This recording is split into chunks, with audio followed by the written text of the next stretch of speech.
basic than usually what we talk about. I think it is valuable to visit these ideas just because sometimes when you start looking at the most basic aspects of things, it reveals other deeper things, and I think that's going to be a factor here. Just to look at the literal definitions, evocation, which in traditional ceremonial magic texts is synonymous essentially with exorcism, and we're pretty much looking at the same idea. We're taking an object, a sigil, something, and we're bringing what is supposedly an intelligence that inhabits this space, taking it out and putting it in a different place so we can interact with it, and it becomes sort of manifest in the external world, and it's out there and we can deal with it. Invocation is more of bringing in to ourselves, and that's kind of where we're like dealing with bringing energies in. Usually, sometimes as a preface to a bigger ritual, when we're trying to get the right elemental balance or balance of planetary forces, sometimes we're dealing with invoking specific entities and kind of like having them inhabit. Are we evoking it into ourselves, or if it just depends on where you're? It kind of depends on what you're doing, but yeah, that's the idea. And both these tools really heavily rely on two of the main tools in ceremonial magic, which are the circle and the triangle. And in evocation, we need both of these in evocation, whereas in invocation we really only need the circle. In a lot of ways, evocation is a lot more complicated, so we may end up spending more time on that. The circle in the invocation, I think it's helpful to see it as like a filter. So when you bring this energy in, you have your magical circle, which is a representation of your psychological universe, your magical universe, the symbols that you would identify most strongly with.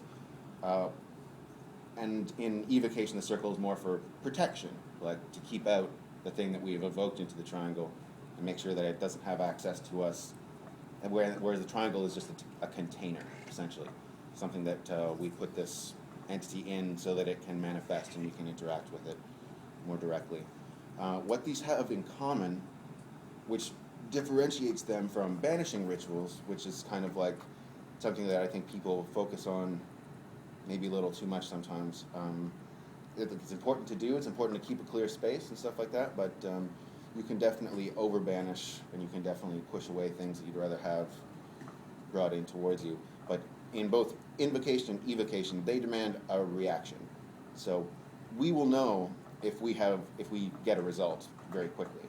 Even if an evocation is a complete failure, and sometimes you can get to the point where you can like see the spirit, talk to the spirit, completely apprehend the spirit, and it just doesn't work for whatever reason. And sometimes it's very difficult to determine what that is. The only way we can do that is by keeping consistent notes and looking at the consistent factors and the workings that are successful and that fail. There is a tendency, I think, to confine this a little too much to just the ritual space. I'm not a huge fan of Israel Regardie, but one of the most important things I think that he says is, especially when you're learning the tables from 777 and the colors and stuff like that, to really keep that in your head.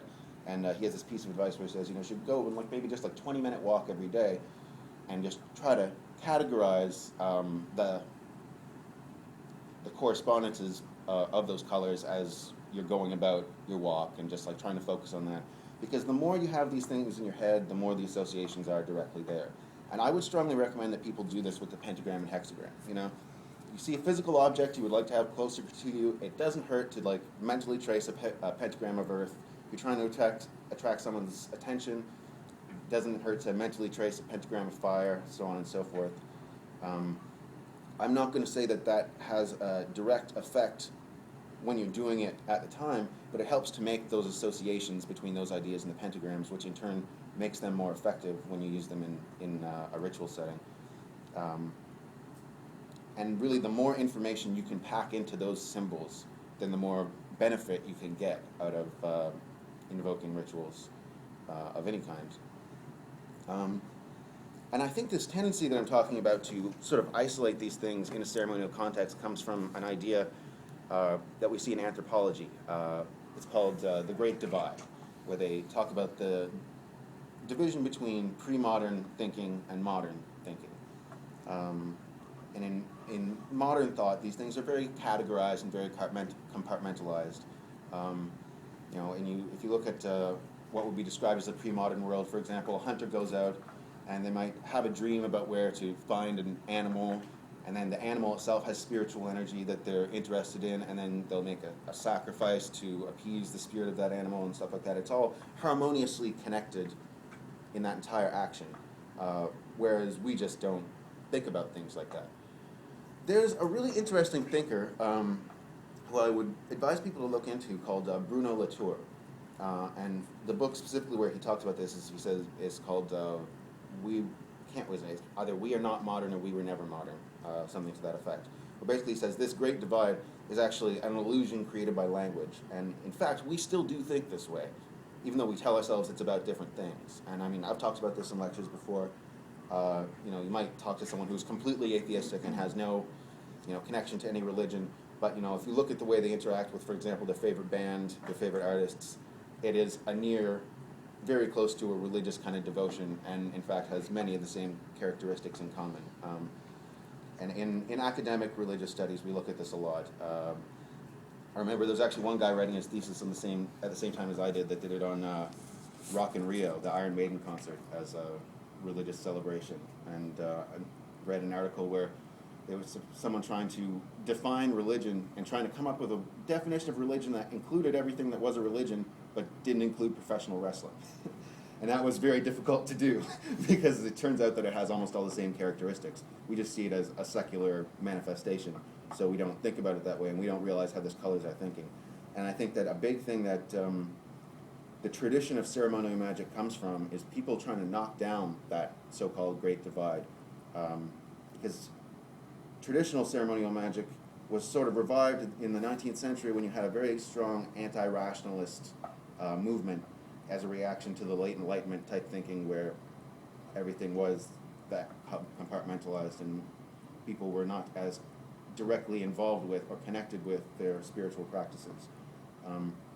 And just keeping these things in your head on a regular basis is a way of knocking that down, and also a really good way to effectively deal with spirits, because when you start doing ceremonial magic and you start interacting with these entities, what we don't realize is they interact back. Like, they become aware of us.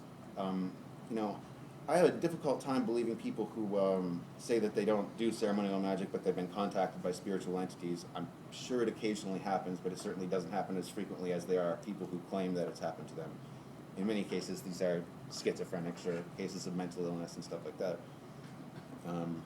Because the language of ceremonial magic makes it very easy for people to explain away their problems. Yes? What about folk magic practitioners who talk with spirits? Yeah.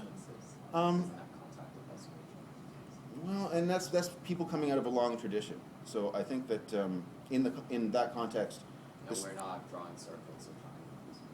yes. Well, there's very different ways of interacting with these entities, certainly. The reason that these things come up in ceremonial magic is because there is a sense of we are externalizing the internal. Like the temple space is key, whereas I think in folk magic you don't see the concept of a temple space as frequently. So this is a sense, your temple space is like an extension of yourself, and you have these symbols everywhere which are meant to light up those centers of your brain that are associated with these energies and these actions. And it just makes it much easier to perform these kind of rituals, to have that level of association. One thing I've always said about an evocation is it's a really bad idea to do it in a room if you've got a bookshelf on the wall, pictures of your family up there, stuff like that. You want to cover stuff like that up, because just accidentally glancing at it during the course of the ritual will break your concentration. And concentration and attention are key for this. There is a danger, too, that comes from this divide concept to let ceremonial magic be infiltrated by psychological models. So we find some people who do still practice this stuff, but try to keep it compartmentalized, again, into sort of either an academic mindset or the idea that this is all just psychology.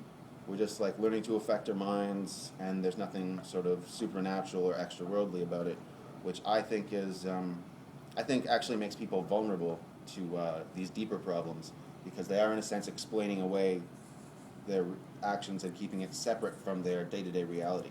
Whereas I think the goal should be to bring this magical universe into your reality and to fully inhabit that reality. make it a